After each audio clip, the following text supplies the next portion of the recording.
Bonjour! Alors aujourd'hui, afin que vous puissiez progresser en français, on va voir un peu de grammaire. On va voir l'expression du but ou de l'objectif si vous préférez, et plus exactement les différences entre pour que, afin de et afin que. Et n'oubliez pas que vous avez 2 cours de français totalement gratuits, qu'il faut absolument s'abonner à notre chaîne si ce n'est pas encore fait et que vous pouvez nous suivre dans les réseaux sociaux, principalement Instagram et Facebook. Tous les liens sont dans la description. C'est parti. Alors, on commence par pour. Alors, pour, c'est vraiment la préposition par excellence pour exprimer le but ou l'objectif. Alors, voyons tout de suite un exemple. Je m'abonne à la chaîne Français avec Pierre pour m'améliorer en français. Très bien. Alors, un autre exemple. Pour maigrir, rien de tel que le thé vert. Et là, on voit que c'est un petit peu tout le monde. Hein. Pour maigrir, ça peut être, c'est pas moi en particulier, et c'est pour maigrir en général. Toi, ça te fait pas trop maigrir, le thé vert. Mais alors, quand est-ce qu'on utilise pour que? Alors, pour que, je préfère qu'on le voit plus tard. Là, c'est mieux de voir afin de. Et donc, on passe tout de suite à afin de. Alors, afin de, en fait, c'est un peu la même chose que pour, c'est-à-dire que ça va être suivi de l'infinitif, et puis ça sert à exprimer le but ou l'objectif, c'est la même chose. Alors, tu as un exemple? Il est parti afin de ne pas nous déranger. Mais finalement, c'est quoi la différence avec pour? C'est un peu pareil. C'est un peu pareil. Et alors là, c'est vraiment intéressant parce que si on regarde dans les livres de grammaire, en fait, ils nous disent ça sert à la même chose, c'est pareil, Ah, etc. c'est pareil. Mais non, c'est pas pareil. Il y a une différence fondamentale, c'est qu'on va utiliser 1000 fois plus pour Oui. que afin de quand on parle en français. Oui, c'est vrai qu'on l'entend moins, c'est plus littéraire peut-être. Alors, je dirais pas littéraire parce que j'aime pas ce mot parce qu'on a l'impression qu'on va le trouver que dans les romans classiques. Alors, littéraire, non, mais on peut dire que oui, quand même, c'est davantage un langage soigné. J'aime bien ce mot, un langage soigné. Bon, on peut dire plus formel. Oui, c'est sûr que dans un langage oral, si on parle normalement, ça fait bizarre. Par exemple, si je te dis Pierre, je vais descendre afin d'acheter du lait.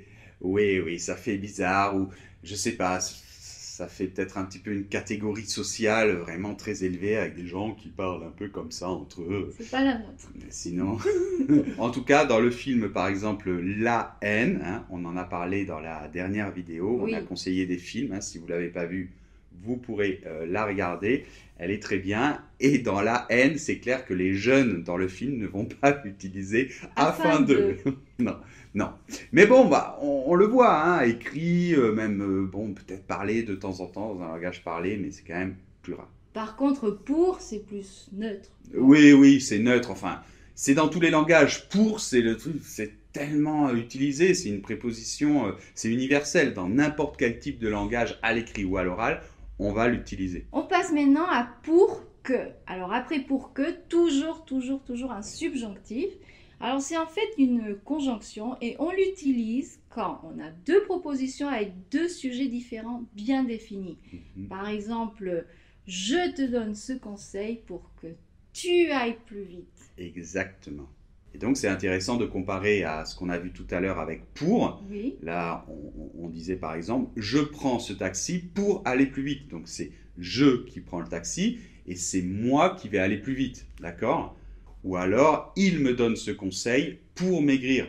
Alors là, c'est pas il et il qui va maigrir. Là, c'est maigrir, c'est en général. Mais on voit que c'est pas un sujet bien défini, d'accord ? Donc là aussi, il faut utiliser pour et pas pour que. On utilise pour que uniquement s'il y a vraiment deux sujets différents bien définis dans les deux propositions. Et dernier point, afin que. Alors n'oubliez pas, toujours suivi aussi d'un subjonctif. Oui, alors en fait la différence qu'il y a entre afin que et pour que, c'est exactement la même chose qu'on a vu entre afin de et pour. Alors c'est-à-dire qu'en fait ils fonctionnent pareil, ils ont la même fonction, ils servent à la même chose, à exprimer le but, etc. Ils sont suivis du subjonctif, mais afin que est moins utilisé, plus dans un langage formel.